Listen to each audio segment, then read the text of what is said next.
direct et des milliards de personnes regarderont sans comprendre ce qui se passe réellement. Mais il y a quelque chose d'encore plus impressionnant. La Bible nous donne des détails sur le retour de Jésus, y compris l'endroit précis où ses pieds toucheront à nouveau la terre. Zacharie chapitre 14, verset 4 déclare « En ce jour-là, ses pieds seront sur le mont des Oliviers, qui est en face de Jérusalem, à l'est, et le mont des Oliviers se fendra en deux, du levant au couchant, et il y aura une grande vallée. » Et savez-vous ce que la science moderne a découvert?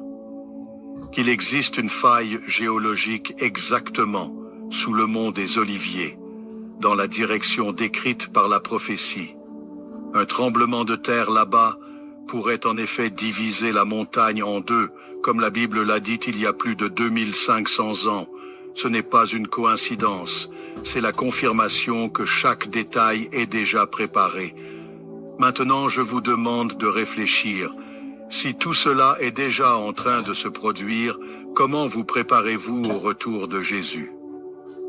La montre prophétique tourne. Le temps s'écoule. Qu'est-ce qui vous manque pour lui remettre entièrement votre vie? Et je veux que tu fasses quelque chose maintenant comme signe de ta foi.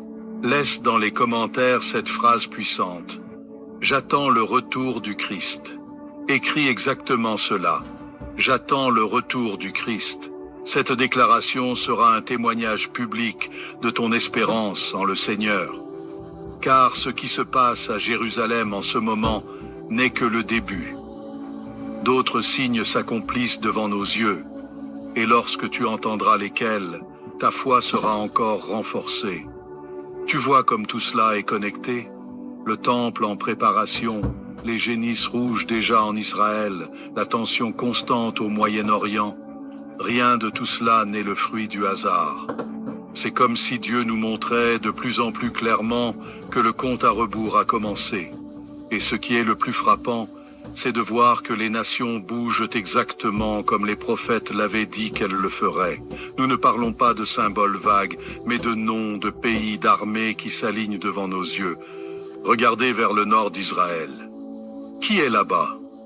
La Russie, avec une forte présence militaire en Syrie. Qui marche à ses côtés? L'Iran, mentionné clairement dans Ézéchiel chapitre 38 comme Perse. Pensez-vous que cela soit un hasard? Non, mon ami. C'est l'accomplissement littéral de la parole. Ézéchiel a écrit, il y a plus de 2500 ans, que Magog viendrait du nord et s'unirait à la Perse contre Israël. Aujourd'hui, nous voyons ces alliances politiques et militaires se former et les gros titres confirment ce que la Bible a déjà dit. Mais il y a plus. Zacharias chapitre 12, verset 3 nous avertit. « En ce jour, je ferai de Jérusalem une pierre lourde pour tous les peuples. Tous ceux qui la soulèveront se heurteront gravement. Et toutes les nations de la terre s'assembleront contre elle. » Et que voyons-nous maintenant? Les Nations Unies votant constamment des résolutions contre Israël, des dirigeants mondiaux tentant de forcer des accords sur Jérusalem, des pressions politiques et diplomatiques sans fin. C'est comme si la prophétie était en train d'être réécrite devant les caméras de télévision, mais la majorité ne s'en rend pas compte. Voici quelque chose de fascinant. Même l'avancement de la technologie s'intègre dans le scénario prophétique.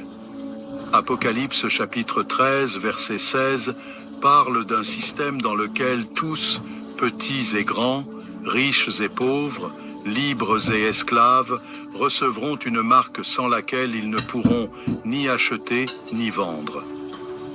Avez-vous remarqué à quelle vitesse le monde se dirige vers des systèmes numériques de contrôle financier? Paiement sans argent liquide, monnaie numérique des banques centrales, reconnaissance faciale dans les aéroports et centres commerciaux. Nous sommes peu à peu formés à un contrôle global qui semblait auparavant impossible.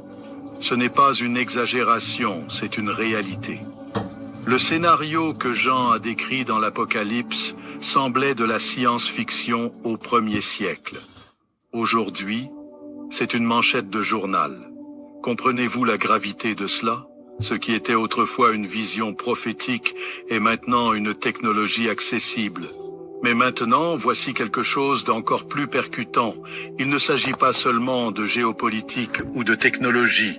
Il s'agit de votre vie, de votre cœur, de votre foi. L'horloge de Dieu ne marque pas l'heure de Moscou, Washington ou Tel Aviv. Elle marque l'heure de votre décision. Acronyme. Jésus a dit dans Matthieu chapitre 24, verset 42, « Veillez donc, car vous ne savez pas à quelle heure votre Seigneur doit venir. » Ce mot est pour vous. Ce n'est pas pour demain, ce n'est pas pour dans des années, c'est pour aujourd'hui. Car à tout moment, la trompette peut sonner. Et voici la partie qui m'émotionne peut-être le plus. Première épître aux Thessaloniciens, chapitre 4, versets 16 et 17 dit « Car le Seigneur lui-même a un signal, à la voix d'un archange, et au son de la trompette de Dieu descendra du ciel, et les morts en Christ ressusciteront premièrement. Ensuite, nous les vivants qui serons restés, nous serons tous ensemble enlevés avec eux dans les nuées, pour rencontrer le Seigneur dans les airs. » Pouvez-vous imaginer cette scène? Le ciel s'ouvrant, la trompette retentissant, les morts en Christ ressuscitant, et nous étant enlevés pour rencontrer Jésus. Ce sera un moment qu'aucune caméra ne pourra capturer, mais ce sera la réalité la plus glorieuse de tous les temps. C'est pourquoi je veux vous demander quelque chose de très important.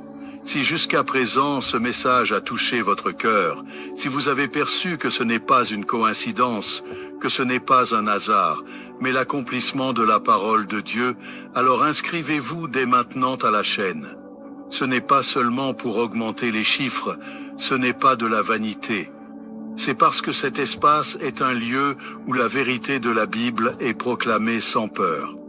Et lorsque vous vous inscrivez, vous vous assurez de ne manquer aucune révélation, aucun message qui pourrait préparer votre cœur à ce qui vient. De plus, lorsque vous vous inscrivez, YouTube comprend que ce message est pertinent et commence à le faire parvenir à plus de personnes. En d'autres termes, vous devenez partie d'un mouvement de proclamation prophétique